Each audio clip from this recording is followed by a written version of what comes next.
Nigeria. Minaj is working with President Trump and UN Ambassador Mike Waltz. They held a press conference today.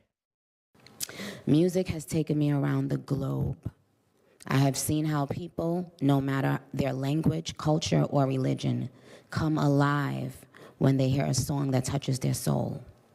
Religious freedom means we all can sing our faith regardless of who we are, where we live, and what we believe.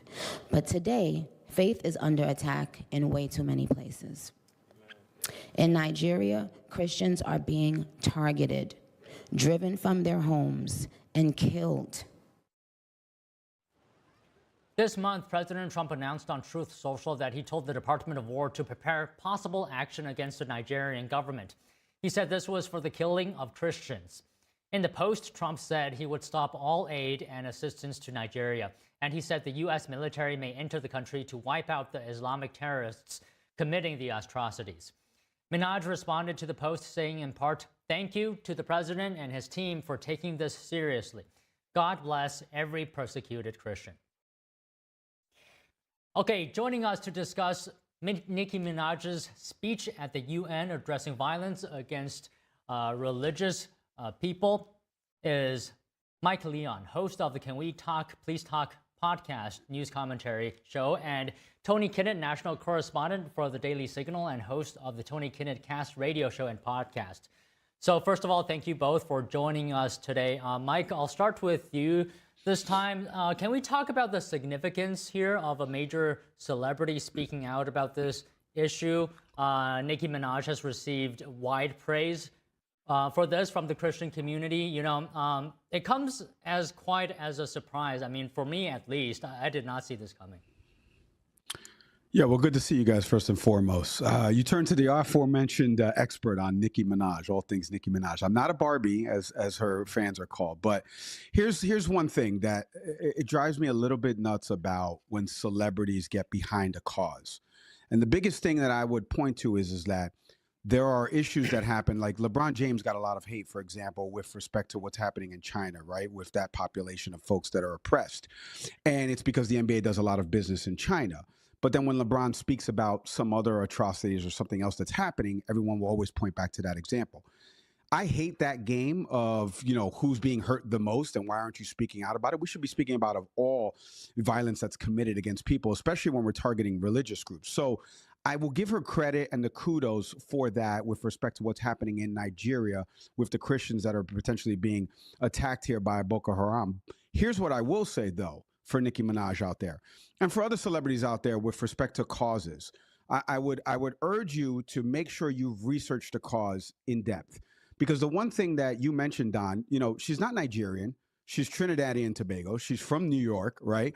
So what actual connection does she have to this other than the Christianity part of this? And I think it leaves the door open for people that are, let's say, not fans of her, detractors of her, to say there are other injustices that are happening and you're not speaking out about that. So I give her the credit for, again, addressing this, trying to team up with the administration, using her platform to talk about this issue. But I think the one thing it does is leave the door open about other issues that are happening that the administration's maybe not focused on, and maybe that she could get hammered for not supporting and using her platform for. Well, all right, Tony, let me go to you now. What do you think? Do you share Mike's view? What are your opinions on this topic?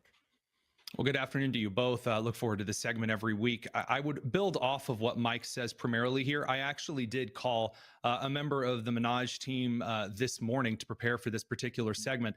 And I brought up some of the concerns that Mike illustrated, this opening up to criticism about other issues and other topics. And the response that I got from the Minaj team is that every voice on a particular issue matters. And while we can't necessarily divert all of our voices to every particular topic, that means that naturally some things are going to fall by the wayside.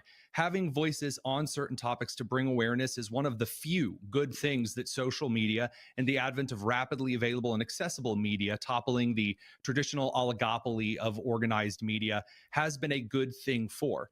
Now, here's where the building off of what Mike says comes into play. There is a culture that we have on both the left and the right politically in this country where we do use the, well, you're not talking about this, aspect of communication is about to hit people with. We saw that unfairly, I would say, lambasted at Department of Transportation Secretary Pete Buttigieg. Everything that came out of his mouth that wasn't about the East Palestine, Ohio rail disaster was seen as something to hit him with. In the same way, you see this with Donald Trump regarding certain issues here in the country. We've seen this around the world right now. The far alt-right, if you want to call them that, the more paleo-conservative right, is saying that anytime someone talks about Israel, this means, oh, they're Israel first, not America first. That's a very silly way to do politics. The idea that if you don't speak out enough about this, then therefore you don't care, I think is foolish. And although it does open her up to that, again, as your independent fundamental Baptist Bible thumper from the Midwest, it's very weird to ally with Nicki Minaj on a particular issue. It's certainly good to see, not just for the genocide against Christians in Nigeria, but also moderate Muslims who have also been slain by the tens of thousands.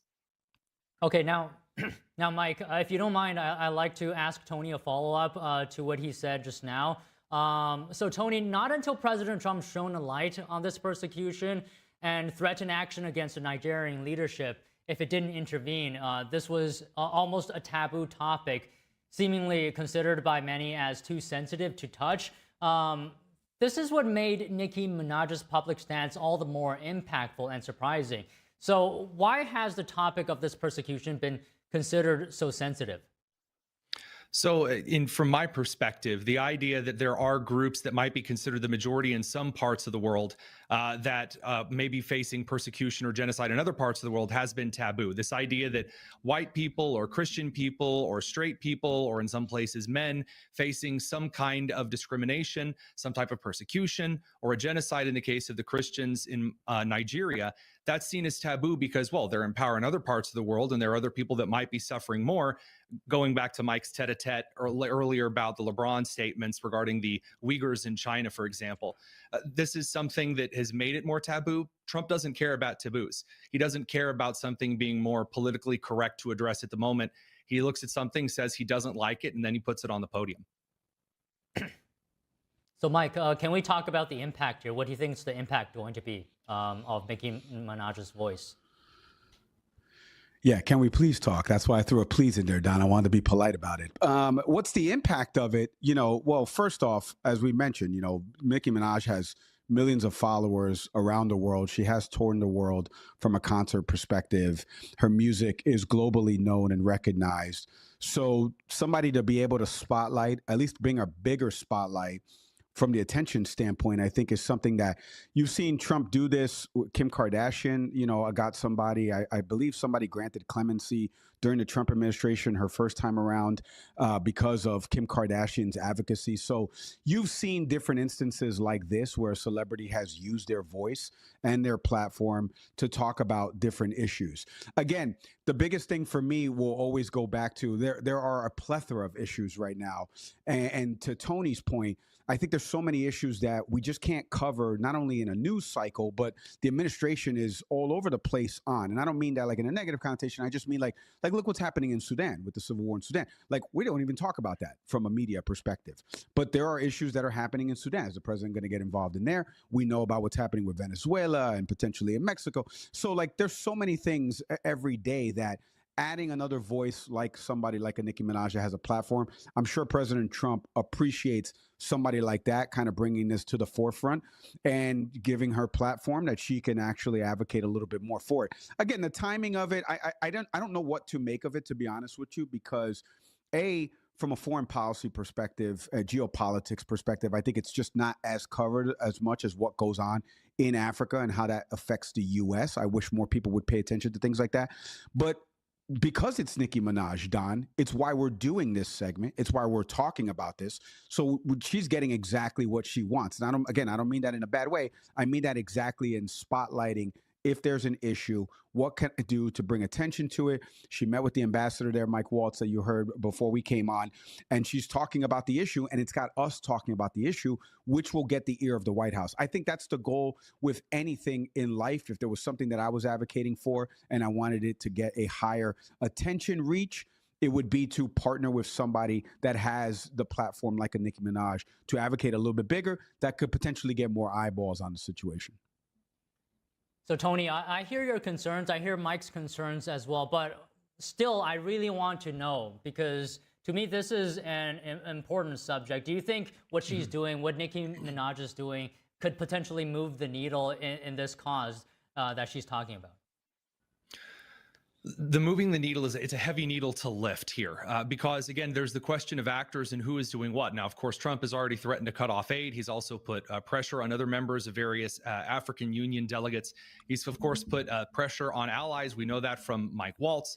We've seen this from Trump's illustrative ability, not only in diplomacy in Africa, but also regarding up in Sudan, as Mike alluded to, in the blood fields and the piles of corpses that can be seen from satellite footage that we independently verified here based on experience I'm not allowed to go into detail on TV. But at least in this instance, I'll say that moving the needle, it's a very heavy ask. And I really would love to tell you, Don, that while Nicki Minaj is going to be able to move the needle here by talking about this more specifically, maybe putting enough foreign pressure on and suggesting that there is some American momentum behind future consumption might play a role in this. I remember too much the campaign about Coney in 2012 and even the good intentions behind that particular situation, this idea of slacktivism.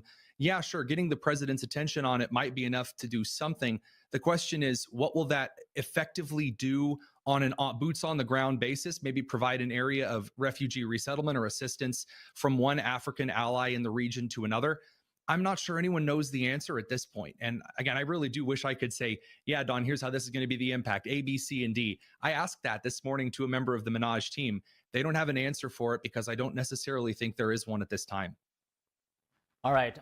So Mike, what do you think America would be like if upholding this fundamental American value and human right were part of the mainstream culture, and even something considered vogue or more cool? You meaning in the context of like what Nicki Minaj is advocating for, or just in general?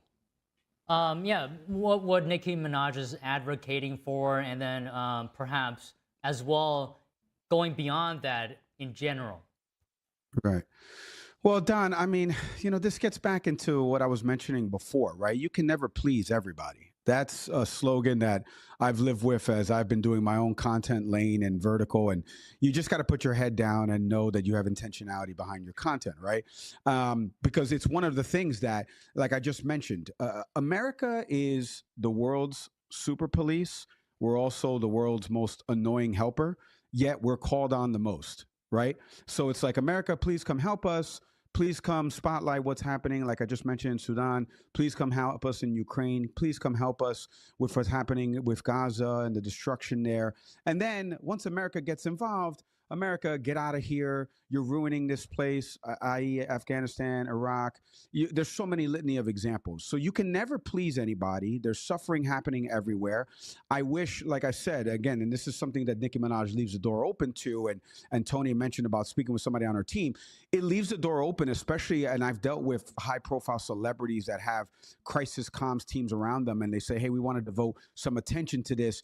What is the negative side that we'll get from a public-facing standpoint versus the positive side? It's tough to pick and choose your battles because there's so much suffering happening. There's so many things going on. We see it in politics when Bad Bunny, for example, I'm Puerto Rican, he's Puerto Rican, when he decided to make that video about Kamala Harris. Now you alienate an entire audience of Republican and conservative voters. What made you choose that option? X, Y, Z. So will we ever get there, Don? We're never going to get there. My hope is that everyone treats the same commonalities that are happening in Nigeria as they do what's happening in Sudan, as they do what's happening in Gaza, and that is that there are people suffering. There's human suffering, there's life being lost, regardless of religious leanings, political leanings, whatever it is. It's human beings at the end of the day. It's kids not being able to eat. It's destruction that's happening in those cities. How do we handle that? How do we address that human suffering? That's what my hope is, Don, that everyone kind of gets behind. But you're never going to please everybody because you're always going to cherry pick the examples that those people are going to champion. Okay, Tony, do you agree with what Mike said? Given Nicki Minaj's status, do you think because of what she's doing, she could potentially push this into the mainstream, whether we're talking about religious freedom, or Christianity. Oh, I'll finish that one for you, Don. I got you. Civilization. The idea that you shouldn't be slaughtered brutally because you're of a particular faith, that is something that radical Islamists have portrayed for a very long time. And is that idea that that's not okay to slaughter moderate Muslims, to slaughter Christians, to slaughter Hindus? If you're in China and it's from maybe more of the atheist Marxist perspective, to slaughter Uyghurs, yeah, that's not okay. The idea that there are some cultures that are fundamentally better than others objectively, those that don't slaughter people based on minor religious differences. Yeah, I mean, I believe that Nicki Minaj promoting that does make that more palatable. We are moving out of an era of pretending that there are certain oppressed groups around the world who have a right to a slice at the genocide or persecution pie. And if you're talking about, this was why I had kind of the face earlier when you were asking Mike the question, if you mean that people might believe more in cultural interventionism for the sake of saying, no one gets to act as the kind of Eastern European cultural persuasion of the 90s that involved in so many of these micro slaughters that cost tens of thousands, hundreds of thousands of lives, that many would consider a brush fire on international politics to discuss at the UN level. Well, yeah, I think that Nicki getting involved in there does have a significant amount of potential to it. But that involves people becoming active in the political sphere and requiring out of Congress what kinds of foreign intervention are and are not allowed. And that goes to Mike's question. Is the U.S. going to help whether they want it or not? And then when they're criticized in how they're helping, there's a lot of interesting parts of foreign policy that we've thrown out with the bathwater because we've become disillusioned with some of the uglier parts of foreign policy, for example, from the Iraq and Afghanistan war, Operation Enduring Freedom. So those are questions to have. I think Nicki could be opening the door for it. I think that's definitely a possibility. Okay, Mike, a quick word from you, and then we can wrap up here. Yeah, I mean, again, I'll go back to the overarching point of this. I can't believe we're talking about Nicki Minaj in this context, but we are. And I think that's the goal and that's the intention behind this, right? That's why she got behind this. Again, like I mentioned, she's not Nigerian. She's from Trinidad and Tobago. Her family's from New York City, in a different area than where I grew up in. So the fact that she, has taken the time to talk about this issue and also bring it into not only the public spotlight, but figure out a way to work with the current administration about it, she should be commended upon that. The one thing, again, that I would stress to everybody out there, make sure that you're understanding that the battles that you're going to choose from a PR perspective are different than why you're doing the thing that you're doing, right? So don't worry about the public PR battles. Worry more about the intention that you have behind spotlighting the issue that is happening, which is innocent people are dying and they're being persecuted because of their religion. Well, all right. Let's leave it here for today. Thank you again for both of you coming on. Tony, Mike. Thanks, guys. Thank you, Don. The U.S. is working with Canada and Finland to maintain a presence in the Arctic.